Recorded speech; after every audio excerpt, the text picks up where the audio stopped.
The afternoon light filtered through the towering windows of the library at Hartwell House, casting golden, dancing patterns across the worn leather chairs where three figures sat in a state of comfortable, yet deceptive, disarray. This room had always been their sanctuary, the one place in all of England where Marcus Devo, the Duke of Westmir, could shed the crushing weight of his title like a heavy cloak. Here, Benjamin Whitmore could abandon the suffocating politeness expected of a gentleman's heir, and Penelope Whitmore could speak her brilliant, unfiltered mind without the sharp sting of society's censure. "Absolutely not," Penelope said, her voice like a bell in the quiet room. She didn't even look up from the book balanced on her knees. Her dark hair was coming loose from its pins, tumbling in rebellious curls that signaled she had been reading for hours, completely indifferent to propriety. "I have plans for next month, Benjamin. Important plans. Certainly more important than helping you achieve some hollow glory on the continent." Benjamin leaned forward, a grin of pure mischief spreading across his face. "Penelope, we lost last year. We lost to that insufferable couple from Bavaria who wouldn't stop gloating about their superior strategy. I need revenge. We need you.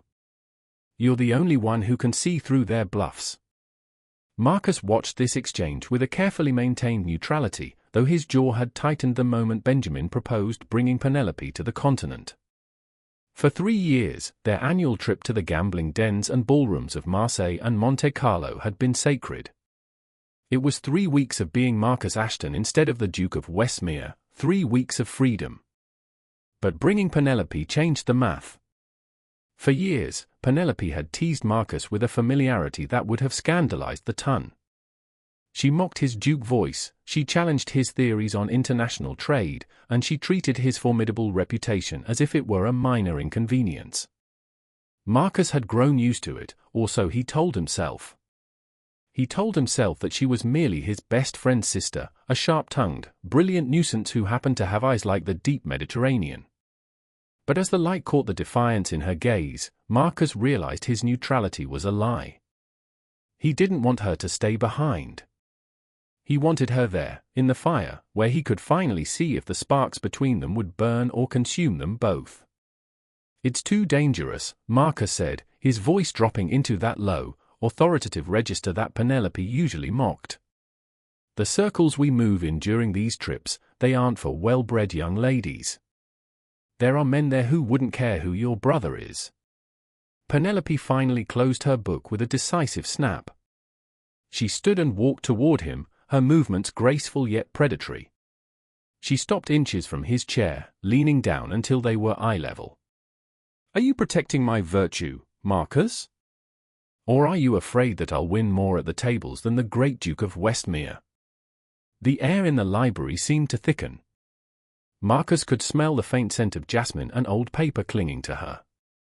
Usually, he would offer a dry retort, a witty barb to keep her at arm's length. But something in him snapped. The years of teasing, the years of comfortable friendship, suddenly felt like a cage. He stood up abruptly, towering over her, forcing her to tilt her head back. Benjamin's grin faded, sensing the sudden shift in the room's atmosphere. "If you go," Marcus said, his voice a low vibration that seemed to hum in the very floorboards, "you go as my partner. Not as Benjamin's sister. Not as a guest. But as mine." Penelope's breath hitched. "And what does that mean, Your Grace?" Marcus stepped closer, invading her personal space until she was forced back against the mahogany edge of a bookshelf. He leaned in, his lips hovering just inches from her ear, and set the rule she couldn't escape. "The rule is this, Penelope, in Marseille, you do not leave my side. You do not dance with men I haven't vetted. You do not place a bet I haven't sanctioned. And most importantly, you do not tease me. Not there. Not when the stakes are real. If you play this game, you play by my rules. Do you understand?" The silence that followed was deafening. Penelope, the woman who always had an answer, was speechless. The heat radiating from Marcus was unlike anything she had ever felt. It wasn't the heat of a friend, it was the intense, focused burn of a man who was done playing games. I understand, she whispered, her voice barely audible.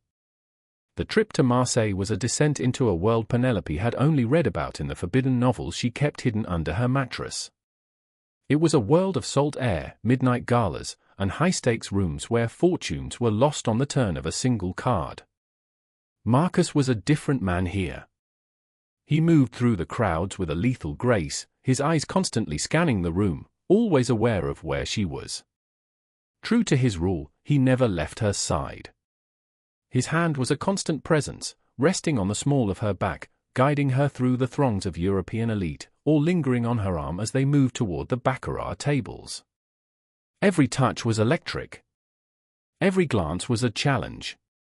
Penelope tried to maintain her usual wit, but the words died in her throat every time she caught Marcus watching her with an intensity that made her knees weak. The Bavarian couple from the previous year was there, more arrogant than ever. The Countess, a woman of sharp features and even sharper diamonds, looked Penelope up and down with a sneer. And who is this, Marcus? A new project. Before Penelope could snap back, Marcus's grip on her waist tightened. This is Penelope Whitmore, he said, his voice like velvet-wrapped steel. And she is the reason you are going to lose tonight. The match was a marathon of nerves. Penelope played with a brilliance that even Marcus hadn't anticipated. She read the room, she calculated the odds, and she bluffed with a cool confidence that left the Bavarians reeling. But as the night wore on and the champagne flowed, the danger Marcus had warned her about began to manifest. A French marquis, notorious for his lack of boundaries, began to focus his attention on Penelope. He followed her to the refreshment table, his eyes lingering where they shouldn't. Marcus saw it from across the room. He didn't shout. He didn't make a scene. He simply walked over, placed himself between Penelope and the Marquis, and looked the man down with a cold, aristocratic fury that made the Frenchman turn pale and retreat. He turned back to Penelope, his eyes dark with a possessive fire. What did I say about leaving my side? I was only getting water, Marcus. I am not a child. No, he rasped, stepping so close their chests touched. You are far from a child. And that is exactly the problem. The tension finally broke on their last night in Marseille. They had won. The Bavarians were defeated, Benjamin was celebrating at the bar, and the city was alive with the sound of the sea and distant music. Marcus and Penelope stood on the balcony of their private villa, the moon reflecting off the dark water. You followed the rules, Marcus said, his voice soft now, almost vulnerable. I had to, Penelope replied, looking out at the horizon.